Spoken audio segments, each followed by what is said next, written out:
आज हम कक्षा 7 हिंदी भाषा भारती 8th ग्रेड अभ्यास पुस्तिका का पाठ 9 गोरैया के प्रश्न उत्तर लिखेंगे। बहुविकल्पीय प्रश्न। प्रश्न 1, हरियाली की रानी किसे कहा गया है? इसका आंसर है बी, गोरैया को। प्रश्न 2, नीलम की सी नीली आंखें पंक्ति में रेखांकित शब्द है। तो नीली शब्द विशेषण है, इसलिए इसका उत्तर है डी, विशेषण। प्रश्न 3, गोरैया अपना नीड़ बनाती है, तो इसका उत्तर है ए, तिनकों से। प्रश्न 4, कैसे तुझे पाल पाई होगी री तेरी मैया, कवि ने क्या देखकर ऐसा कहा है? तो इसका उत्तर है सी, फुदकना। प्रश्न 5, नैया शब्द का अर्थ है, तो इसका उत्तर है सी, नाव। नीचे दिए गए शब्दों में से उचित शब्द चुनकर रिक्त स्थानों की पूर्ति कीजिए।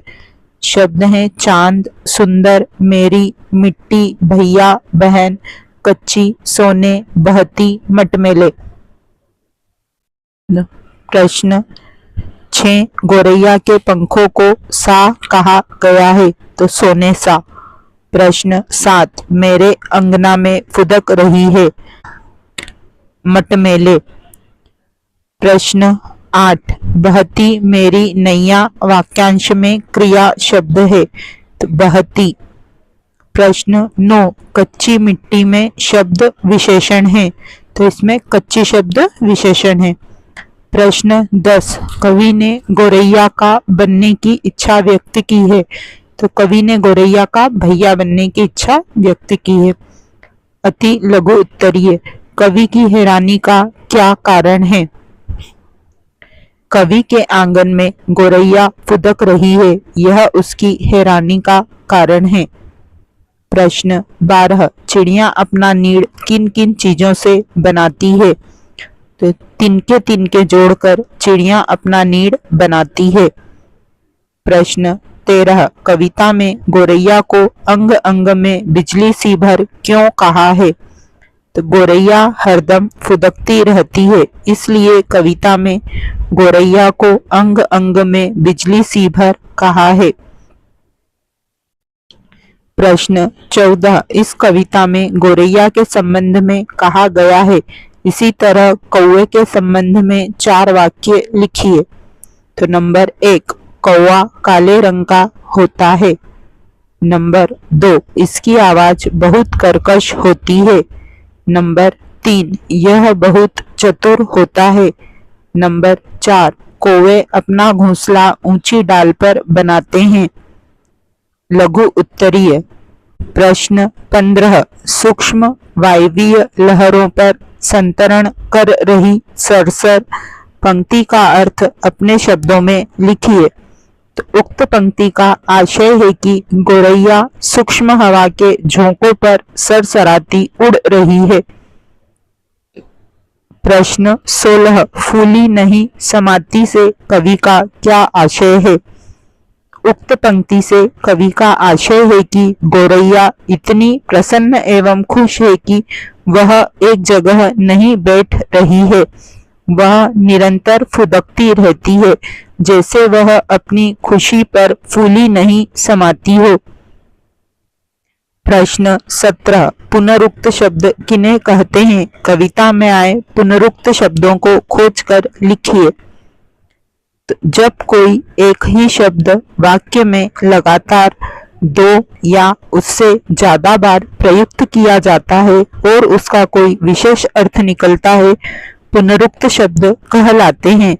पाठ में आए पुनरुक्त शब्द तिनके तिनके, चुन चुन, चियूं चियूं, फूला फूला, हिला हिला है।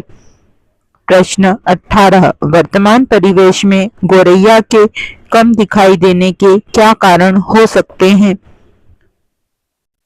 वर्तमान परिवेश में गोरैया के कम दिखाई देने का सबसे बड़ा कारण मोबाइल फोन के टावर से निकलने वाली इलेक्ट्रोमैग्नेटिक तरंगों से उनकी मृत्यु होना है। पेड़ों की अंधाधुंध कटाई एवं आधुनिक शहरीकरण और बढ़ता प्रदूषण भी गौरैया के कम दिखाई देने का कारण है। दीर्घ उत्तरीय प्रश्न 19 विशेषण की परिभाषा लिखिए। निम्नलिखित शब्दों में से विशेषण शब्द पहचान कर लिखिए एवं किन्हीं 5 विशेषण शब्दों से वाक्य निर्माण कीजिए। नीली आंखें, मटमैला आंगन, कच्चा आम, ठंडी हवा। परिभाषा संज्ञा या सर्वनाम की विशेषता बताने वाले शब्दों को विशेषण कहते हैं। नीली आंखें में विशेषण शब्द है नीली और इससे वाक्य बनेगा गौरैया की आंखें नीली हैं। मटमैला आंगन में विशेषण है मटमैला, वाक्य है कवि का आंगन मटमैला है। कच्चा आम में विशेषण है कच्चा, वाक्य है कच्चा आम हरे रंग का होता है। ठंडी हवा में विशेषण है ठंडी और इससे वाक्य बनाए ठंडी हवा चल रही है। अब चूंकि हमें 5 विशेषण शब्दों से वाक्य बनाने थे और इसमें 4 ही थे, तो 5वां विशेषण शब्द लिया है हमने ईमानदार, और ईमानदार से वाक्य बनाए मोहन ईमानदार बालक है। प्रश्न 20 यदि आपको पक्षी बनना हो तो आप कौन सा पक्षी बनना चाहेंगे? कारण सहित लिखिए। यदि हमें पक्षी बनना हो तो हम मोर बनना चाहेंगे, क्योंकि मोर हमारा राष्ट्रीय पक्षी है। इसके पंख बहुत सुंदर होते हैं। यह बादलों को देखकर नाचता है, अर्थात इसे बारिश का मौसम पसंद है और हमें भी बारिश का मौसम बहुत अच्छा लगता है, इसलिए हम मोर बनना चाहेंगे। इसी के साथ हमारा यह पाठ यहीं समाप्त होता है।